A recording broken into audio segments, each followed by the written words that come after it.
मधुकराज महिला विद्यालय परिपूर्ण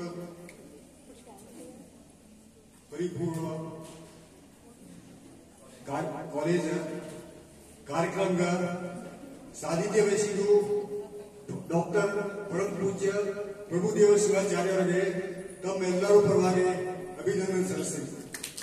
ಒಬ್ಬರು ಅಧ್ಯಕ್ಷ ಆಗಿದ್ರೆ ಅವ್ರು ಎಷ್ಟು ಸಿಂಪಲ್ ಇರ್ತಾರೆ ನೋಡಿ, ಅದರಲ್ಲಿ ನಾವು ಕಲಿಬೇಕು. ಅವ್ರಿಗೆ ನಮ್ಗೆ ಹೆಲ್ತ್ ಸಾಹೇಬ್ರಾಗ ಅಭಿನಂದನೆ ಸಲ್ಲಿಸ್ತೀನಿ.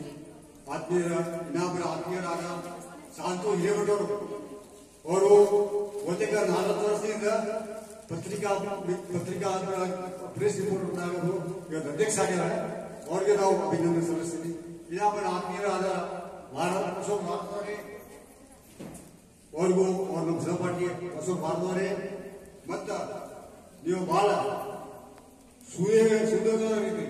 ಇವತ್ತು ನೋಡ್ರಿ ನೀವು ಆರ್ಸಿದು ಗಂಗಾ ಇದ್ರೆ ಅಂತ ಪಾವನ ಪವಿತ್ರ ಹೆಸರು ಅವ ಗಂಗಾ. ಇನ್ನೊಬ್ರು ಸಜ್ಜನರು ಪಾವನ ಪವಿತ್ರ ಹೆಸರು ಅವ ಸಜ್ಜನವರು. ಒಂದ್ ಮಾತು ಹೇಳ್ತಾರೆ, ನಾವು ಯಾವುದೇ ಕಾರ್ಯಕ್ರಮ ಪ್ರಾರಂಭ ಮಾಡಬೇಕಾದ್ರೆ ಜ್ಯೋತಿ ಬೆಳಗ್ಸರೆ ನಾವು ಕಾರ್ಯಕ್ರಮ ಚಾಲು ಮಾಡ್ತೀವಿ.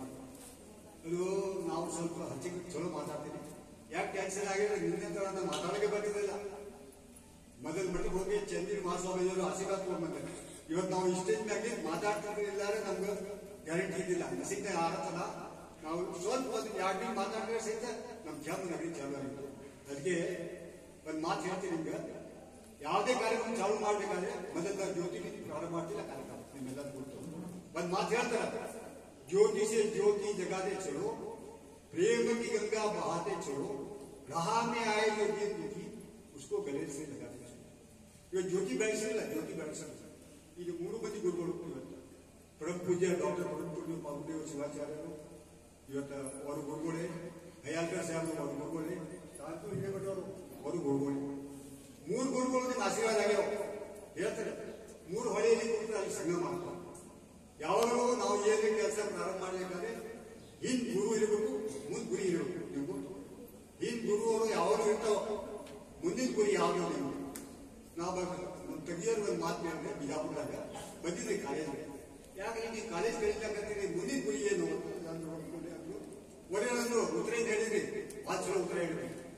ನಮ್ಮ ತಾಯಿ ತಂದೆ ನಮ್ಮ ಬೀಗರು ಬಿದ್ದರು, ತಾಯಿ ತಂದೆಯವ್ರು ಹೇಳಂಗಿಲ್ಲ, ಬೀಗರು ಬಿದ್ದರು ಹೇಳಾರ ಅಕ್ಕಿ ನೀವು ಸಾಲಿ ಕಲಿದ್ರೆ ನಿಮ್ಗೆ ಚಲೋ ವರ ಸಿಗ್ತಾವ. ಇದು ಚಲೋ ವರ ಸಿಕ್ಕೋ ಸಲುವಾಗಿ ನಾವು ಸಾಲಿ ಕಲಿಬೇಕಂತ ಹೇಳ್ತೀವಿ. ನಾವು ಸಾಲಿ ಯಾಕೆ ಕಲಿಬೇಕು? ಈಗ ತಾಯಿ ತಂದೆಯವರು ಆಕಾಶ ಬಹಳ ನಿಮ್ಗೆ ಭಾಳ ಇರ್ತಾವ. ಅವ್ರು ಎಷ್ಟೋ ಕಷ್ಟಪಟ್ಟಿಗೆ ನಿಮ್ಗೆ ಸಾಲಿ ಕಲಿಸ್ತಾರೆ, ನಿಮ್ಗೆ ಗೊತ್ತಿರಂಗಿಲ್ಲ. ಅವನೊಮ್ಮೆ ಸಾಲ ಮಾಡ್ತಾರ. ಎಷ್ಟೋ ಮಂದಿ ಮನೆಯೂ ಬಂಗಾರ ಬತ್ತಿ ಕೇಸಿ ನಿಮ್ಗೆ ಸಾಲಿ ಕಲಿಸ್ತಾರೆ. ಈಗ ಮಹಿಳಾರು ಯೋಗದಾನ ಬಹಳ ಈಗ. ಮೊದಲು ನಾವು 1972 ಇಸ್ವಿಯಾಗ Jaswant college Jodhpur top most college ಹೋಗಿದ್ವಿ, ಮಹಾರಾಷ್ಟ್ರ ರಾಜಸ್ಥಾನ.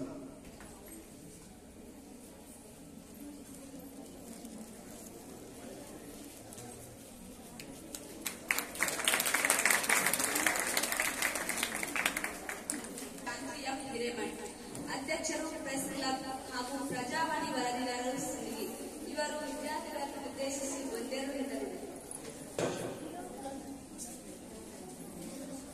ಪದ್ಮರಾಜ ವಿದ್ಯಾವಂತಕ ಸಂಸ್ಥೆಯ ಅಡಿಯಲ್ಲಿ ನಡೆಯುತ್ತಿರುವಂತಹ ಪದ್ಮರಾಜ ಮಹಿಳಾ ಪದವಿ ಪೂರ್ವ ಮಹಾವಿದ್ಯಾಲಯದ ಪಠ್ಯಪೂರಕ ಚಟುವಟಿಕೆಗಳು ಹಾಗೂ ಅತ್ಯುನ್ನತ ಶ್ರೇಣಿಯಲ್ಲಿ ಉತ್ತೀರ್ಣರಾದ ಪ್ರತಿಭಾವಂತ ವಿದ್ಯಾರ್ಥಿನಿಯರಿಗೆ ಗೌರವ ಸಮರ್ಪಣೆ ಸಮಾರಂಭದ ದಿವ್ಯ ಸಾನ್ನಿಧ್ಯವನ್ನು ವಹಿಸಿರುವಂತಹ ಪರಮ ಪೂಜ್ಯ ಗುರುಗಳಲ್ಲಿ ಅನಂತ ನಮನಗಳನ್ನು ಸಲ್ಲಿಸಿದೆ. ಇಂದಿನ ಸಮಾರಂಭದ ಅಧ್ಯಕ್ಷತೆಯನ್ನು ವಹಿಸಿರುವ ಹಾಗೂ ನನ್ನ ವಿದ್ಯಾಗುರುಗಳು ಆಗಿರುವಂತಹ ಪ್ರಾಚಾರ್ಯರಾದ MS ಹಯ್ಯಾಳ್ಕರ್ ಅವರೇ, ಇದೀಗ ತಾನೇ ಈ ಒಂದು ಅರ್ಥಪೂರ್ಣವಾದ ಸಮಾರಂಭವನ್ನು ಉದ್ಘಾಟಿಸಿ ನಿಮ್ಮೆಲ್ಲರಿಗೂ ಅತ್ಯಂತ ಮಾರ್ಮಿಕವಾಗಿ ತಮ್ಮದೇ ಆದ ಶೈಲಿಯಲ್ಲಿ ಮಾತನಾಡಿರುವಂತಹ ಸಂಗವಿ ನೆಹರು ಬೋರ್ವಾಲ್ ಅವರೇ ಹಾಗೂ ವೇದಿಕೆಯ ಮೇಲೆ ಆಸೀನರಾಗಿರುವಂತಹ ಪದ್ಮರಾಜ ಶಿಕ್ಷಣ ಸಂಸ್ಥೆಯ ಸಹ ಕಾರ್ಯದರ್ಶಿಗಳು ಅಖಿಲ ಭಾರತ ವೀರಶೈವ ಮಹಾಸಭೆ ತಾಲೂಕಾ ಶಾಖೆಯ ಅಧ್ಯಕ್ಷರೂ ಆಗಿರುವಂತಹ ಆತ್ಮೀಯರಾದ ಅಶೋಕ್ ವಾಲದವರೇ ಹಾಗೂ ಈ ಒಂದು ಮಹಾವಿದ್ಯಾಲಯದ ವಿದ್ಯಾರ್ಥಿ ಒಕ್ಕೂಟದ ಕಾರ್ಯಾಧ್ಯಕ್ಷರಾಗಿರುವಂತಹ ಉಪನ್ಯಾಸಕರಾದ ಎಸ್ ಸಜ್ಜನ್ ಅವರೇ ಹಾಗೂ ಈ ವಿದ್ಯಾರ್ಥಿ ಒಕ್ಕೂಟದ ಪ್ರಧಾನ ಕಾರ್ಯದರ್ಶಿಗಳಾಗಿರುವಂತಹ ವಿದ್ಯಾರ್ಥಿನಿ ಗಂಗಾ ದೇವಳಗಾಂವ್ ಅವರೇ, ಈ ಸಮಾರಂಭದಲ್ಲಿ ಪಾಲ್ಗೊಂಡಿರುವಂತಹ ಈ ಪದ್ಮರಾಜ ಶಿಕ್ಷಣ ಸಂಸ್ಥೆಯ ಪ್ರಥಮ ಮಹಿಳಾ ಪ್ರಾಚಾರ್ಯರಾಗಿರುವಂತಹ ನಂದೀಪೋಲು ಮೇಡಮ್ ಅವರೇ ಹಾಗೂ ಈ ಒಂದು ಮಹಾವಿದ್ಯಾಲಯದ ಯಾವತ್ತೂ ಉಪನ್ಯಾಸಕ ಬಂಧುಗಳೇ, ಸಹೋದರಿಯರೇ, ವಿದ್ಯಾರ್ಥಿನಿಯರೇ, ನನಗೀಗ ಬಹಳ ಖುಷಿಯಾಯಿತು. ಇಷ್ಟೊಂದು ವಿದ್ಯಾರ್ಥಿನಿಯರು ಎಷ್ಟು ಶಾಂತವಾಗಿ ಕೊಡ್ತಾರೆ. ಯಾಕ ಹಿಂಗಂದ್ರ ಮಹಾನ್ ತಪಸ್ವಿಗಳು ಆಗಿರುವಂತಹ ಕಾಯಕ ಯೋಗಿಗಳು ಆಗಿರುವಂತಹ ಪರಮ ಪೂಜ್ಯ ಚಂದ್ರವೀರ ಮಹಾಸ್ವಾಮಿಗಳು ನಡೆದಾಡಿದಂತಹ ಒಂದು ಪವಿತ್ರವಾದಂತಹ ಒಂದು ನೆಲ ಇದೆ. ಈ ಒಂದು ಭೂಮಿಯ ಗುಣವೇ ಅತ್ಯಂತ ಪರಿಶುದ್ಧವಾಗಿರ್ತಕ್ಕಂಥದ್ದು. ಯಾಕಂದ್ರೆ ಈ ಇಡೀ ಜಿಲ್ಲೆಯಲ್ಲಿಯೇ ಆಗ್ತಾನೆ ಪೂಜ್ಯರು ಹೇಳಿದ್ರು 450 ವಿದ್ಯಾರ್ಥಿಯರನ್ನು ಒಳಗೊಂಡಿರ್ತಕ್ಕಂಥ ಜಿಲ್ಲೆಯಲ್ಲಿಯೇ ಅತ್ಯಧಿಕ ಸಂಖ್ಯೆಯನ್ನು ಒಳಗೊಂಡಿರ್ತಕ್ಕಂಥ ಮಹಿಳಾ ಪದವಿ ಪೂರ್ವ ಮಹಾವಿದ್ಯಾಲಯ ನಮ್ಮದು ಅನ್ನೋದು ಬಹಳ ಹೆಮ್ಮೆಯ ವಿಷಯ. ನಾನು ಹೇಳೋದು ಬರೀ ಸಂಖ್ಯಾಬಲದಿಂದ ಮಾತ್ರವಲ್ಲ, ಅಷ್ಟೇ ಗುಣಮಟ್ಟದ ಶಿಕ್ಷಣವೂ ಕೂಡ ಇಲ್ಲಿದೆ. ಅದಕ್ಕೆ ಪೂರಕವಾಗಿ ಹೇಳಬೇಕು ಅಂದ್ರೆ ಈ ಮಹಾವಿದ್ಯಾಲಯ ಪರೀಕ್ಷಾ ಕೇಂದ್ರ ನಮ್ಮ ಅಂಜುಮನ್ ಮಹಾವಿದ್ಯಾಲಯದಲ್ಲಿ. ಯಾಕಂದ್ರೆ ನಾನು ಆ ಪರೀಕ್ಷಾ ಕೋಣೆಯಲ್ಲಿ ಹೋದಾಗ ಈ ಒಂದು ಮಹಾವಿದ್ಯಾಲಯದ ವಿದ್ಯಾರ್ಥಿನಿಯನ್ನು ಹೊರತುಪಡಿಸಿ ಉಳಿದವರೆಲ್ಲ ಕಾಪಿ ಮಾಡ್ತಿದ್ರು. ಅಂದ್ರೆ ಅಲ್ಲಿ ಕಾಪಿ ಮಾಡೋದು ನಡೀತಿದ್ರು ಕೂಡ ಅದು ಮಾಡ್ತಿರ್ಲಿಲ್ಲ. ಅಂದ್ರೆ ಅವರಿಗೆ ಅಷ್ಟೊಂದು ಗುಣಮಟ್ಟದ ಒಂದು ಶಿಕ್ಷಣ ದೊರಕಿದೆ ಅನ್ನುವಂತಹದನ್ನು ನಾನು ನನ್ನ ಮೊದಲೇ ಗಮನಿಸಿದ್ದೆ. ಅಂದ್ರೆ ಈ ಒಂದು ಶಿಕ್ಷಣ ಸಂಸ್ಥೆಯಲ್ಲಿ ಪವಿತ್ರ ಈ ಒಂದು ನೆಲದಲ್ಲಿ ಪರಮ ತಪಸ್ವಿಗಳು ಸ್ಥಾಪಿಸಿರತಕ್ಕಂಥ ಸುಮಾರು 54 ವರ್ಷಗಳ ಸುದೀರ್ಘವಾದಂತಹ ಇತಿಹಾಸವನ್ನು ಹೊಂದಿರುವಂತಹ ಪ್ರತಿಷ್ಠಿತವಾಗಿರ್ತಕ್ಕಂಥ ಶಿಕ್ಷಣ ಸಂಸ್ಥೆ ಇದಾಗಿದೆ. ಯಾಕಂದ್ರೆ ಇಡೀ ಜಿಲ್ಲೆಯಲ್ಲಿ ಇದು ಅತ್ಯಂತ ಪವಿತ್ರವಾಗಿರ್ತಕ್ಕಂಥ ಪ್ರತಿಷ್ಠಿತವಾಗಿರ್ತಕ್ಕಂಥ ಸಂಸ್ಥೆ ಅನ್ನುವಂತಹ ಒಂದು ಜನಪ್ರಿಯತೆಯನ್ನು ಕೂಡ ಹೊಂದಿದೆ. ಇಂತಹ ಶಿಕ್ಷಣ ಸಂಸ್ಥೆಯಲ್ಲಿ ನೀವೆಲ್ಲರೂ ಅಧ್ಯಯನ ಮಾಡತಕ್ಕಂಥದ್ದು ನಿಮ್ಮ ಸೌಭಾಗ್ಯ ಅಂತ ನಾನು ಇಲ್ಲಿ ನಿಮಗೆ ಹೇಳ ಬಯಸ್ತೇನೆ. ಯಾಕಂದ್ರೆ ಈಗಾಗಲೇ ಉದ್ಘಾಟಕರು ಮಾತನಾಡಿದ್ದಾರೆ ಮತ್ತು ಅದರ ಜೊತೆಗೆ ಈ ಪ್ರತಿಭಾವಂತ ವಿದ್ಯಾರ್ಥಿನಿಯರು ಕೂಡ ತಮ್ಮ ಅನಿಸಿಕೆಗಳನ್ನು ಹೇಳ್ತಾ ಇಲ್ಲಿಯ ಶಿಕ್ಷಣ ಸಂಸ್ಥೆಯ ಬಗ್ಗೆ, ಇಲ್ಲಿಯ ಪ್ರಾಧ್ಯಾಪಕರ ಒಂದು ಸಮರ್ಪಣಾ ಒಂದು ಬೋಧನಾ ಒಂದು ವಿಷಯದ ಬಗ್ಗೆ ಸವಿಸ್ತಾರವಾಗಿ ಮಾತನಾಡಿದ್ದಾರೆ. ಆದ್ರೆ ನಾನೇನು ಹೆಚ್ಚಿಗೆ ಹೇಳೋದಿಲ್ಲ. ಹಾಗಾಗಿ ಕೂಡ ಇದು ನಾನು ಹೇಳ ಬಯಸುವುದಂದ್ರ ನನ್ನ ಪುಣ್ಯ ವಿಶೇಷ ಏನು, ಇದೇ ಶಿಕ್ಷಣ ಸಂಸ್ಥೆಯಲ್ಲಿ 1976ರಿಂದ 80ರವರೆಗೆ ನಾನು ಶಿಕ್ಷಣವನ್ನು ಪಡೆದಿದ್ದೇನೆ. ಪಿಯುಸಿಯಿಂದ ಅಂತಿಮ ಪಿಯುವರೆಗೆ ಇಲ್ಲೇ ಓದಿದ್ದೇನೆ. 76ರಲ್ಲಿ ನಾನು ಪಿಯುಸಿ ಓದುವಾಗ ಪ್ರಾಧ್ಯಾಪಕ ಗುರುಗಳಾದಂತಹ MS ಹಯ್ಯಾಳ್ಕರ್ ಅವರು ಆಗ್ತಾನೆ ನಮ್ಮ ಕಾಲೇಜಿಗೆ ಸೇರಿಕೊಂಡಿದ್ರು. ಅವರ ಒಂದು ಇತಿಹಾಸ ಬೋಧನೆಯನ್ನು ಕೂಡ ನಾನು ಅದರ ಮನಗಂಡಿದ್ದೇನೆ. ಹೀಗಾಗಿ ನನಗ ಈ ಒಂದು ಶಿಕ್ಷಣ ಸಂಸ್ಥೆ ಇದೊಂದು ನನ್ನ ಮಾತೃ ಸಂಸ್ಥೆ ಅನ್ನುವಂತ ಒಂದು ಹೆಮ್ಮೆ ನನಗಿದೆ. ಅಪಾರವಾದಂತಹ ಒಂದು ಕಾಳಜಿಯೂ ಕೂಡ ನನಗ ಇದರ ಶಿಕ್ಷಣ ಸಂಸ್ಥೆಯ ಮೇಲೆ ಇದೆ. ಯಾಕಂದ್ರ ಇಷ್ಟೊಂದು ವಿದ್ಯಾರ್ಥಿನಿಯರು ಎದುರಿಗೆ ಮಾತನಾಡೋದಂದ್ರೆ ಯಾಕೋ ಒಂದು ರೀತಿಯ ನನ್ನಲ್ಲಿ ಒಂದು ರೀತಿಯ ದುಗುಡ ಪ್ರಾರಂಭವಾಗಿದೆ. ಸುಮಾರು 7 ವರ್ಷ ಆಯ್ತು ನಾನು ನಿವೃತ್ತಿಯಾಗಿ ವಿದ್ಯಾರ್ಥಿಗಳ ಮುಂದೆ ಮಾತನಾಡಿರಲಿಲ್ಲ. ಈಗ ಮಾತನಾಡ್ತಾ ಇದ್ದೇನೆ.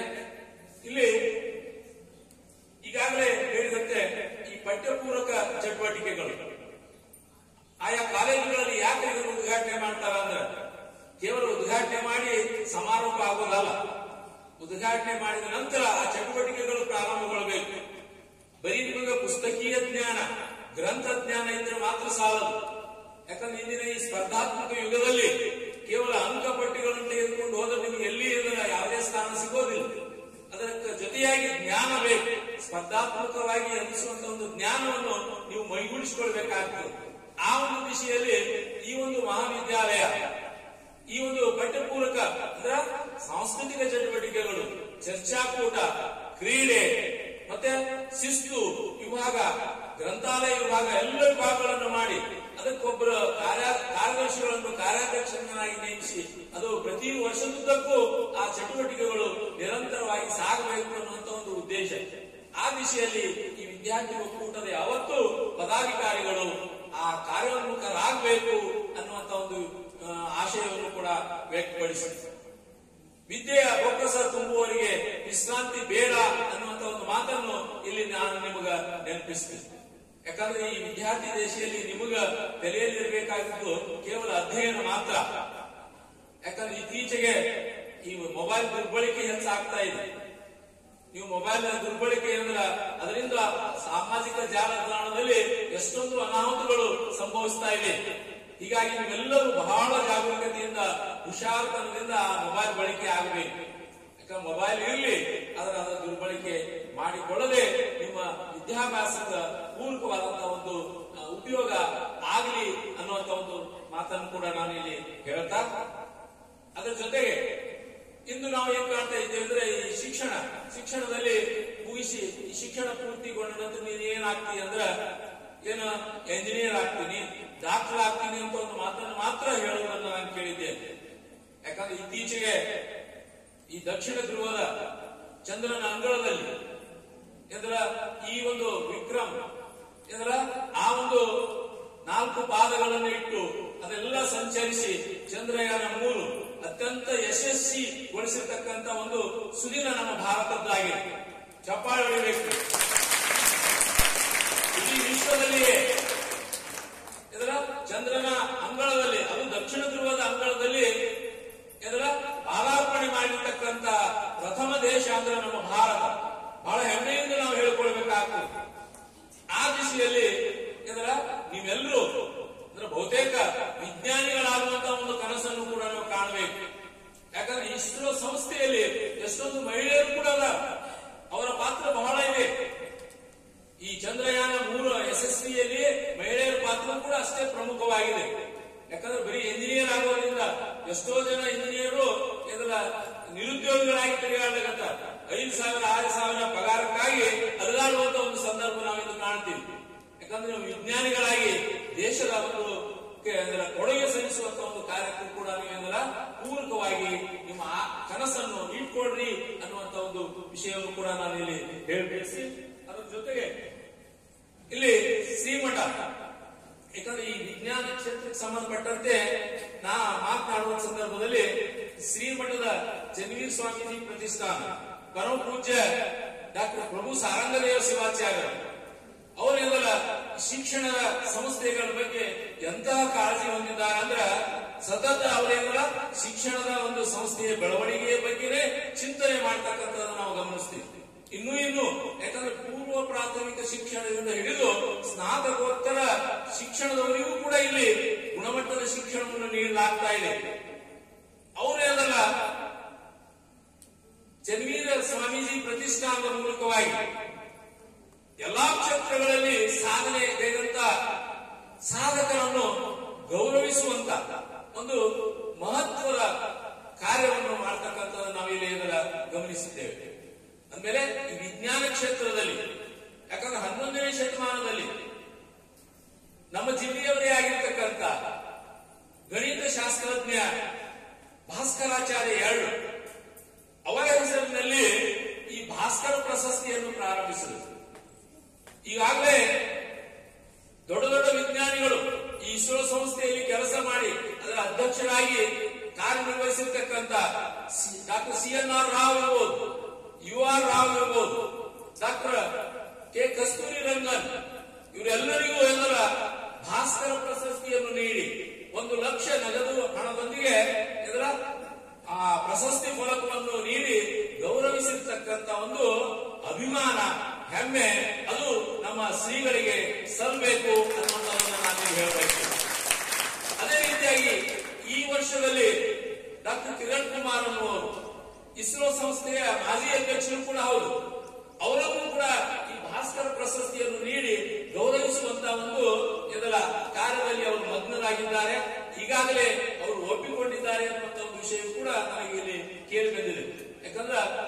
ಸ್ವಾಮೀಜಿಗಳಂದ್ರ ಕೇವಲ ಮಠಗಳಲ್ಲಿ ಮಾತ್ರ ಧಾರ್ಮಿಕ ಒಂದು ಕಾರ್ಯಕಲಾಪಗಳಲ್ಲಿ ಮಾತ್ರ ತೊಡಗಿದರೆ ಸಾಲದು. ಯಾಕಂದ್ರೆ ಒಂದು ಸಲ ನಾನೊಂದು ಆರ್ಟಿಕಲ್ ಮಾಡಿದ್ದೆ, ಅದು ಯಾವುದೇ ರೀತಿಯ ಬೇರೆ ಉದ್ದೇಶದಿಂದ ಅಲ್ಲ. ಯಾಕಂದ್ರೆ ಮಠ ಕೆಡವಿ ಶಿಕ್ಷಣ ಸಂಸ್ಥೆಯ ಶಾಲೆ ಕಟ್ಟಿದ ಸ್ವಾಮೀಜಿ ಎನ್ನುವಂತಹದನ್ನ ಒಂದು ಆರ್ಟಿಕಲ್ ಮಾಡಿದ್ರು. ಅದಕ್ಕೆ ಬಹಳ ಉತ್ತಮ ಪ್ರತಿಕ್ರಿಯೆ ರಾಜ್ಯದಾದ್ಯಂತ ಬಂತು. ಅದು ಪ್ರಜಾವಾಣಿಯಲ್ಲಿ ಸಂಪಾದನೆಯೂ ಕೂಡ ಆಯಿತು. ಯಾಕಂದ್ರೆ ಗಚ್ಚಿನ ಮಠದಲ್ಲಿ ಶಿಥಿಲಾವಸ್ಥೆಯಲ್ಲಿ ಇರತಕ್ಕಂಥ ಒಂದು ಕಟ್ಟಡಗಳನ್ನು ತೆಗೆದು ಅಲ್ಲಿ ಶಾಲೆ ಮಾಡುವುದು. ಯಾಕಂದ್ರೆ ಇಂದು ಜೀವಂತ ದೇವಾಲಯಗಳನ್ನು ಶಾಲೆಗಳು, ಯಾಕಂದ್ರೆ ಶಾಲೆಗಳು ಜ್ಞಾನ ದೇಗುಲಗಳು. ಆ ಜ್ಞಾನ ದೇಗುಲಗಳಿಂದ ಇದರ ಸತ್ಪ್ರಯೋಗಗಳು, ಉತ್ತಮ ಸಾಧಕರು ಹೊರಬರ್ತಕ್ಕಂಥದ್ದು. ಯಾಕಂದ್ರೆ ಶ್ರೀಮಠದ ಪರಿಸರದಲ್ಲಿ ಬೆಳೆದಂತ ಎಷ್ಟೋ ವಿದ್ಯಾರ್ಥಿನಿಯರು ರಾಜ್ಯದಾದ್ಯಂತ ಇದರ ಉತ್ತಮವಾದಂತಹ ಹುದ್ದೆಗಳಲ್ಲಿದ್ದಾರೆ.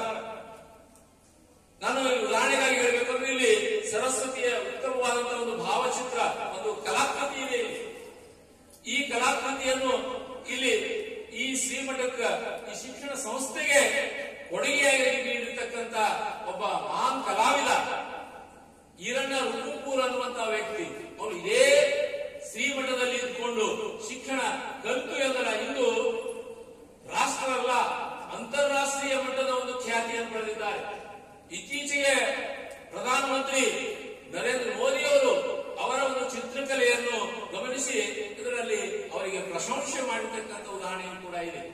ಅಂದಮೇಲೆ ಈ ಒಂದು ಶಿಕ್ಷಣ ಸಂಸ್ಥೆಗೆ ಅಥವಾ ಶ್ರೀಮಠಕ್ಕೆ ತನ್ನದೇ ಆದಂತಹ ಒಂದು ಚಾರಿತ್ರಿಕವಾದಂತಹ ಒಂದು ಹಿನ್ನೆಲೆ ಇದೆ ಅನ್ನುವಂತಹ ಮಾತನ್ನು ಕೂಡ ನಾನು ಇಲ್ಲಿ ಹೇಳ್ತಾ,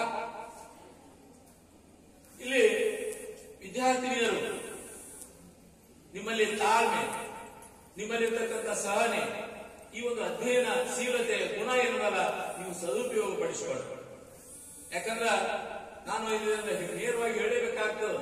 ಯಾಕಂದ್ರೆ ವಿದ್ಯಾರ್ಥಿಗಳಿಗಿಂತ ವಿದ್ಯಾರ್ಥಿನಿಯರೇ ಎಲ್ಲ ಪರೀಕ್ಷೆಗಳಲ್ಲಿ ಮೇಲುಗೈ ಅನ್ನುವಂಥದ್ದು ನಾವು ಫಲಿತಾಂಶದಲ್ಲಿ ಕಾಣ್ತೀವಿ.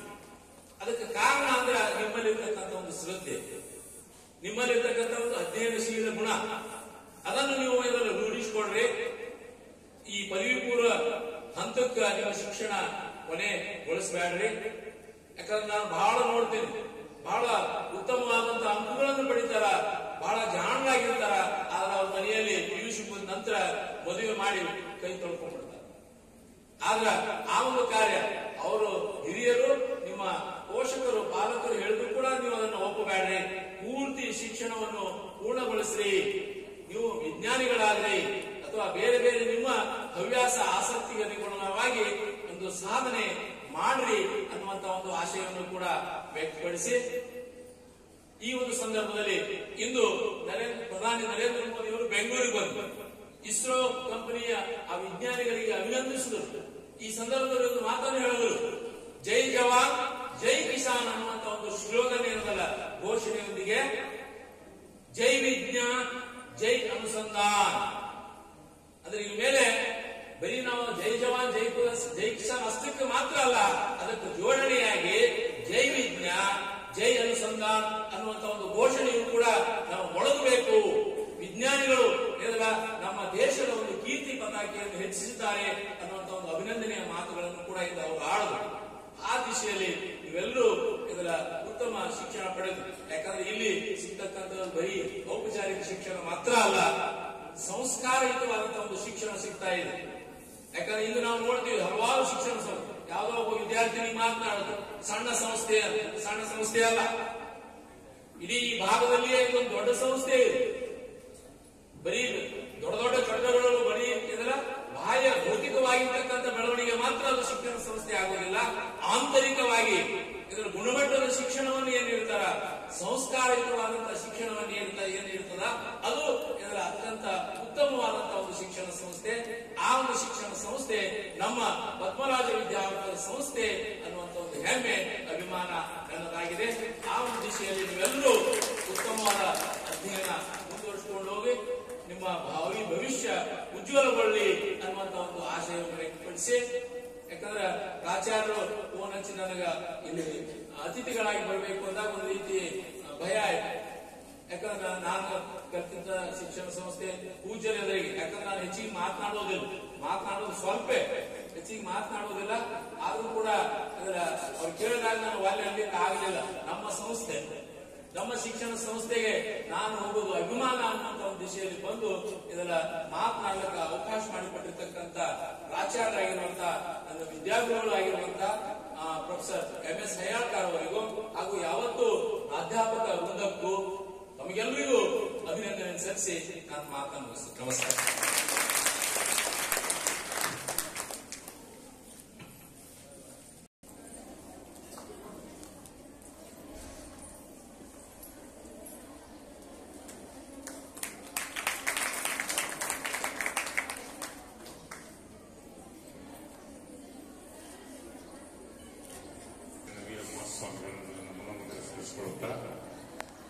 ಪದ್ಮರಾಜ ವಿದ್ಯಾವರ್ಧಕ ಸಂಸ್ಥೆಯ ಪದ್ಮರಾಜ ಮಹಿಳಾ ಸ್ವತಂತ್ರ ಕಲಾ ವಾಣಿಜ್ಯ ವಿಜ್ಞಾನ ಮಹಾವಿದ್ಯಾಲಯದ ಪಠ್ಯಪೂರ್ವ ಚಟುವಟಿಕೆಗಳ ಉದ್ಘಾಟನೆ ಹಾಗೂ ಅತ್ಯುನ್ನತ ಶ್ರೇಣಿಯಲ್ಲಿ ಪಾಸಾದ ವಿದ್ಯಾರ್ಥಿಗಳ ಸನ್ಮಾನ ಸಮಾರಂಭದ ದಿವ್ಯ ಸಾನ್ನಿಧ್ಯ ವಹಿಸಿದಂತಹ ಪರಮ ಪೂಜ್ಯ ಗುರುಗಳಾದ ಪ್ರಭು ಸಾರಂಗದೇವ ಶಿವಾಚಾರ್ಯ ಪವಿತ್ರ ಪಾದಾರಗಳನ್ನು ನಮಸ್ಕರಿಸುತ್ತಾ, ಉದ್ಘಾಟಕರಾಗಿ ಆಗಮಿಸಿದ ಬೇರೂರವರನ್ನು ನಮಸ್ಕರಿಸುತ್ತಾ, ಅತಿಥಿಗಳಾದಂತಹ ಶಾಂತು ಹಿರೇಮಠರನ್ನು ನಮಸ್ಕರಿಸುತ್ತಾ, ಅಧ್ಯಕ್ಷತೆ ವಹಿಸಿದಂತಹ ಹರಿಯಾಸರು ನಮಸ್ಕಾರ.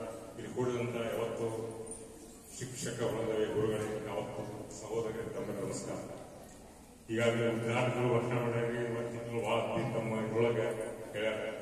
ಆದ್ರೆ ನಾವು ಒಂದೇ ಮಾತನ್ನು ಹೇಳಬೇಕು, ಭಾಳ ಇರಲ್ಲ, ಸಮಯ ಆಗಿದೆ.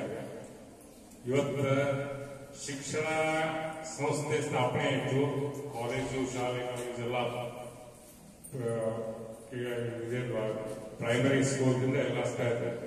ಆದ್ರೆ ಗುರುಗಳು ವಿಚಾರ ಮಾಡೋದು ಬರೀ ನಾವು ಕಾಲೇಜ್ ಮಾಡಿ ಇದು ಮಾಡೋದಿದ್ದ ಮಹಿಳೆಯರಿಗಾಗಿ ಒಂದು ಏನಾದರೂ ಹೊಸ ಮಾಡೋಣ ಉದ್ದೇಶ ಇಟ್ಕೊಂಡು ಈ ಮಹಿಳಾ ವಿದ್ಯಾಲಯ ಒಂದು ಉನ್ನತ ಮಟ್ಟದ ಶಿಕ್ಷಣ ಕೊಡುವುದು ಮತ್ತು ಇವತ್ತಿನ ಸಮಾಜದೊಳಗೆ ಮಹಿಳೆಯರಿಗೆ ಭದ್ರತೆ ಇರುವುದು.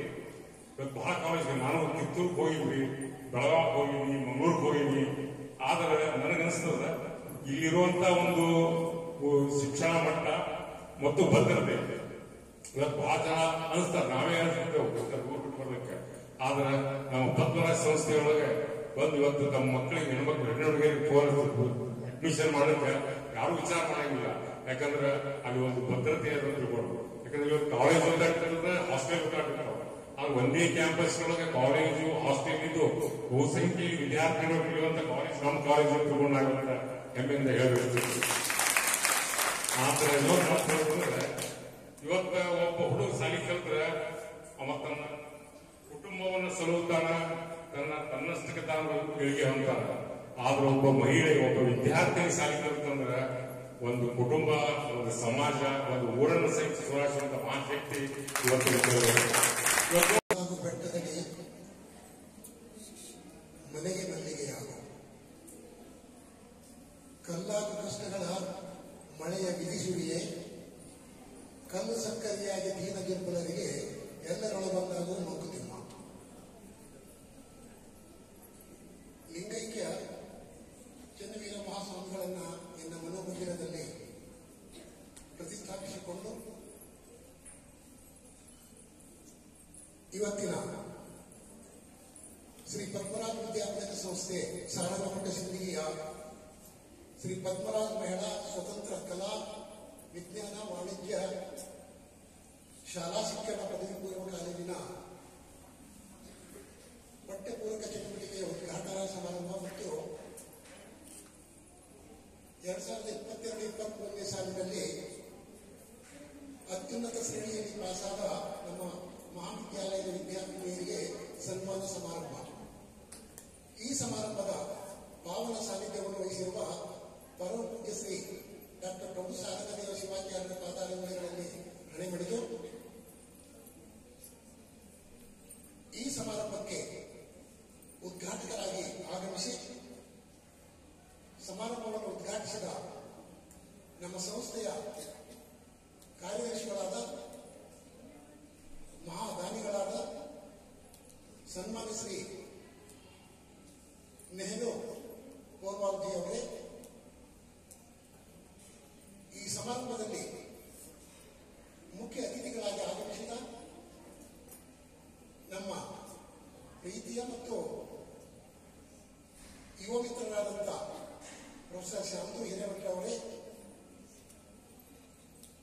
ವಿದ್ಯಾರ್ಥಿ ಒಕ್ಕೂಟದ ಕಾರ್ಯಾಧ್ಯಕ್ಷರಾದಂಥ ಶ್ರೀ ಸಜ್ಜನ್ ಅವರೇ, ನಮ್ಮ ಸಂಸ್ಥೆಯ ಇನ್ನೋರ್ವ ಕಾರ್ಯದರ್ಶಿಯಾದಂಥ ಅಶೋಕ್ ವಾರದವರೇ, BEd ವಿದ್ಯಾಲಯದಿಂದ ಆಗಮಿಸಿದ ಪ್ರಾಚಾರ್ಯರಾದಂಥ ಶ್ರೀಮತಿ ನಂದಿಕೋಲ್ ಅವರೇ, ನಮ್ಮ ಮಹಾವಿದ್ಯಾಲಯದ ಎಲ್ಲ ಬೋಧಕೇತರ ಸಿಬ್ಬಂದಿಯವರೇ, ಮಹಾವಿದ್ಯಾಲಯದ ಎಲ್ಲ ವಿದ್ಯಾರ್ಥಿನಿಯರೇ, ಬಹಳ ಮಾತಾಡಲಿಕ್ಕೆ ಹೋಗುವುದಿಲ್ಲ, ಒಂದೆರಡು ಮಾತು. ನಮ್ಮ ದಾನಿಗಳು ನೆಹರು ಕೋಗಾವಲಿಯವರು ಬಹಳ ಉತ್ತಮವಾದಂಥ ಮಾತುಗಳನ್ನಾಡಿದರು, ನಿಮಗೆ ಮಾರ್ಗದರ್ಶನ ಮಾಡಿದರು. ಹಿಂದಿಯನ್ನು ಹೇಳಿದರು, ಜ್ಯೋತಿಷ ಜ್ಯೋತಿ ಜಗತ್ತೇ ಚಲೋ ಅಂತ. ಹಾಗೆ ನೀವು ಜ್ಯೋತಿಯನ್ನು ಬೆಳಗುತ್ತಾ ಮುನ್ನಡೆಯಬೇಕು, ಆ ದಿಶೆಯಲ್ಲಿ ಪ್ರಯತ್ನ ಮಾಡಬೇಕು, ಅಂತಹ ಶಿಕ್ಷಣವನ್ನು ಪಡೆಯಬೇಕು, ಎಲ್ಲರ ಪ್ರೀತಿಗೆ ಪಾತ್ರರಾಗಬೇಕು, ಆವಾಗ ಜೀವನ ಸಾರ್ಥಕ ಆಗ್ತದೆ. ಅದರಂತೆ ನಮ್ಮ ಅತಿಥಿಗಳು ಬಹಳ ಉತ್ತಮವಾದಂಥ ಮಾತುಗಳನ್ನು ಹೇಳಿದ್ದಾರೆ. ಪಠ್ಯಪೂರಕ ಚಟುವಟಿಕೆ ಇದು ಉದ್ಘಾಟನೆಯಾಗಿ ಇದನ್ನೇ ಕೊನೆ ಸಮಾರಂಭ ಆಗಬಾರದು ಅಂತ ಹೇಳಿದರು. ಆದರೆ ನಮ್ಮ ಪ್ರಾಧ್ಯಾಪಕರು ಮೇಲಿನ ಮೇಲೆ ಸಾಂಸ್ಕೃತಿಕ ಚಟುವಟಿಕೆಗಳನ್ನು ನಡೆಸ್ತಾ ಬರ್ತಾರಂತ ನಾನು ನಮ್ಮ ಮಿತ್ರರಿಗೆ ಅದನ್ನು ಮನವರಿಕೆ ಮಾಡಿಕೊಡ್ತಾ ಇದ್ದೇನೆ. ಅದರ ಜೊತೆಗೆ ಕ್ರೀಡೆಯಲ್ಲಿಯೂ ನಮ್ಮ ವಿದ್ಯಾರ್ಥಿನಿಯರು ಜಿಲ್ಲಾ ಮಟ್ಟಕ್ಕೂ ಹೋಗಿದ್ದಾರೆ, ಒಮ್ಮೆ ರಾಜ್ಯ ಮಟ್ಟಕ್ಕೂ ಹೋಗಿ ಬಂದಿದ್ದಾರೆ. ಅದು ನಿರಂತರವಾಗಿ ನಡೆದೇ ಇರ್ತದೆ. ಆದರೆ ಒಂದು ಕೊರತೆ ಇದೆ, ನಾನು ಪೂಜೆಯಲ್ಲಿ ನನ್ನಿಂದ ಮೇಲೆ ಕೇಳ್ತಾ ಇದ್ದೇನೆ, ನಮಗೊಬ್ಬ ದೈಹಿಕ ಶಿಕ್ಷಕರು ಬೇಕು ಅಂತ. ಅದೊಂದು ಕೊರತೆ ಇದೆ, ಅದೊಂದು ಆಗಿದೆ, ಅದನ್ನು ನಾವು ಮತ್ತೆ ಸಂಪೂರ್ಣವಾಗಿ ತೊಡಗಿಸಿಕೊಳ್ಳೋದು. ಆಮೇಲೆ ಇನ್ನೊಂದು ಪಠ್ಯಪೂರಕ ಚಟುವಟಿಕೆ ಜೊತೆಗೆ ನಿಮ್ಮ ಕಾನ್ಸಂಟ್ರೇಷನ್ ಏನಿದೆ, ನಾನು ಕೇವಲ ಓದಲಿಕ್ಕೆ ಮಾತ್ರ ಮೀಸಲಾಗಿರಬಾರ್ದು, ಈ ಕ್ರೀಡೆಗಳಲ್ಲಿ ಆಸಕ್ತಿ ವಹಿಸಬೇಕು ಅಂತ ಹೇಳಿದರು ಅತಿಥಿಗಳು. ಅದರ ಜೊತೆಗೆ ಹೇಳಿದರು ಅವರು, ಇಲ್ಲಿಗೆ ನೀವು ಇದಕ್ಕೆ ಸೀಮಿತಗೊಳಿಸಬಾರದು ಅಂತ ಹೇಳಿದರು. ನಾನು ಅತಿಥಿಗಳಿಗೆ ಒಂದು ಮಾತನ್ನು ಹೇಳಲಿಕ್ಕೆ ಇಲ್ಲಿ ಇಚ್ಛೆ ಪಡ್ತಾ ಇದ್ದೇನೆ. ಈ ವರ್ಷದಿಂದ ನಮ್ಮ ಕಾಲೇಜಿನಲ್ಲಿ ಪ್ರತಿ ತಿಂಗಳು ಒಂದು ದಿವಸ ಗ್ರಾಮ ಸಂಸ್ಕೃತಿಯ ಕಾರ್ಯಕ್ರಮವನ್ನು ಹಮ್ಮಿಕೊಳ್ಳಬೇಕಂತ ನಿರ್ಧಾರ ಮಾಡಿದೆ.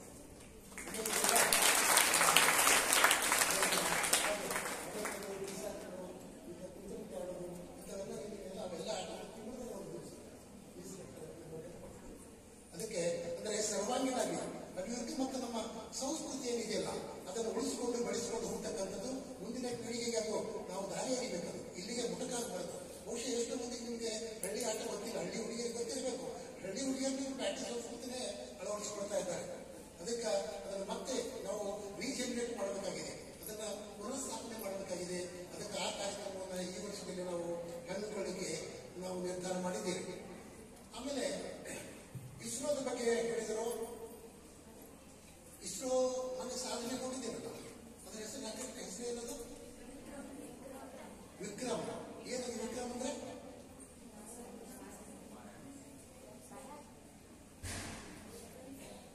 ಇಸ್ರೋ ಸಂಸ್ಥೆಯನ್ನ ಮೊಟ್ಟ ಮೊದಲನೆಯದಾಗಿ ಸ್ಥಾಪನೆ ಮಾಡಿದವರು ಡಾಕ್ಟರ್ ವಿಕ್ರಮ್ ಸಾರಾಭಾಯಿ. ಅದು ರೋಚಕ ಇದೆ, ಅದನ್ನು ಸ್ವಲ್ಪ ಒಂದೆರಡು ಮಾತನ್ನು ಹೇಳ್ತೀನಿ ನಾನು. ಡಾಕ್ಟರ್ ವಿಕ್ರಮ್ ಸಾರಾಭಾಯಿ ಅವರು ಭಾರತದ ಬಾಹ್ಯಾಕಾಶ ಸಂಶೋಧನೆ ಒಂದು ಕೇಂದ್ರವನ್ನು ಸ್ಥಾಪನೆ ಮಾಡಬೇಕಂತ ಕೇರಳದಲ್ಲಿ ಹೀಗೆ ಸ್ಥಳದ ಹುಡುಕಾಟದಲ್ಲಿರ್ತಾರೆ.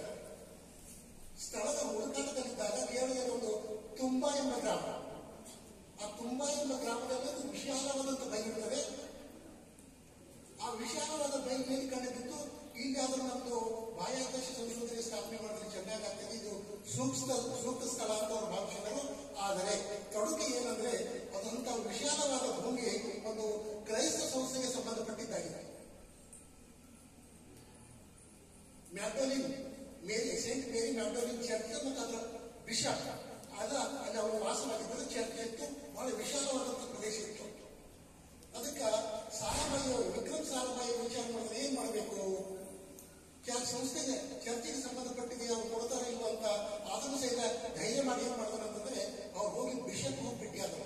ಚರ್ಚಿನ ಬಿಷಪ್ ಭೇಟಿ ಆದ್ರು.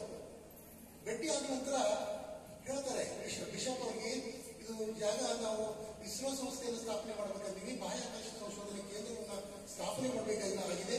ಆದರೆ ಎಲ್ಲಿ ಸ್ಥಳ ಸೂಕ್ತವಾಗಿಲ್ಲ, ಇದು ಬಹಳ ಸೂಕ್ತವಾದ ಸ್ಥಳ ಇದೆ, ಅದಕ್ಕೆ ನೀವು ದಯಮಾಡಿ ನಮಗೆ ಬಿಟ್ಟು ಕೊಡಬೇಕು ಎಂದು ಬಿಷಪ್ನಲ್ಲಿ ವಿನಂತಿ ಮಾಡಿಕೊಡ್ತಾರೆ ವಿಕ್ರಮ್ ಸಾರಾಭಾಯಿ. ಅದಕ್ಕ ಬಿಷಪ್ ಅವರು ಸ್ವಲ್ಪ ಮುಗುಳ್ನಾಗ್ತಾರೆ, ಸ್ವಲ್ಪ ನಸುನಾಗ್ತಾರೆ. ನಕ್ಕ ನಂತರ ಆಯ್ತು, ನೀವು ನಾಳೆ ಬನ್ನಿ ಅಂತ ಹೇಳ್ತಾರೆ. ಅಂದ್ರೆ ಅವತ್ತು ಶನಿವಾರ ಇರ್ತದ, ಭಾನುವಾರ ಎಲ್ಲ ಚರ್ಚಿಗೆ ಕ್ರಿಶ್ಚಿಯನ್ರು ಬರ್ತಾರಲ್ಲ, ಆ ಸಂದರ್ಭದಲ್ಲಿ ಅವರು ಮಾತಾಡಬೇಕು ಅಂತ ನೀವು ನಾಳೆ ಬನ್ನಿ ಅಂತ ಹೇಳ್ತಾರೆ. ಮರುದಿವ್ಸ ಹೋಗ್ತಾರೆ ವಿಕ್ರಮ್ ಸಾರಾಭಾಯಿ ಅವರು ಚರ್ಚಿಗೆ ಹೋಗ್ತಾರೆ. ಹೋದಾಗ ಚರ್ಚಿನಲ್ಲಿ ಎಲ್ಲ ಪ್ರಾರ್ಥನೆ ಮುಗಿದ ನಂತರ ಅವಾಗ ಬಿಷಪ್ ಅವರು ಹೇಳ್ತಾರೆ ಎಲ್ಲ ಅನುಯಾಯಿಗಳಿಗೆ, ಅಲ್ಲಿ ಬಂದು ಪ್ರಾರ್ಥನೆಗೆ ಬಂದಿರ್ತಾರಲ್ಲ ಕ್ರೈಸ್ತ ಅನುಯಾಯಿಗಳು ಇರ್ತಾರಲ್ಲ, ಅವ್ರಿಗೆ ಹೇಳ್ತಾರೆ, ನೋಡಿ ಇಲ್ಲಿ ನಮ್ಮ ಜೊತೆಗೆ ಇದ್ದಾರಲ್ಲ, ಇವರು ದೊಡ್ಡ ವಿಜ್ಞಾನಿ, ಇವರ ಹೆಸರು ವಿಕ್ರಮ್ ಸಾರಾಭಾಯಿ ಅಂತ. ಅದಕ್ಕೆ ಇವರು ಬಾಹ್ಯಾಕಾಶ ಸಂಶೋಧನೆ ಕೇಂದ್ರವನ್ನು ಸ್ಥಾಪನೆ ಮಾಡಬೇಕಂತ ನಿರ್ಧಾರ ಮಾಡಿದ್ದಾರೆ. ಅದಕ್ಕೆ ನಮ್ಮ ಚರ್ಚಿನ ಜಾಗವನ್ನು ಬೇಡ್ತಾ ಇದ್ದಾರೆ. ಅದಕ್ಕೆ ನಿಮ್ಮ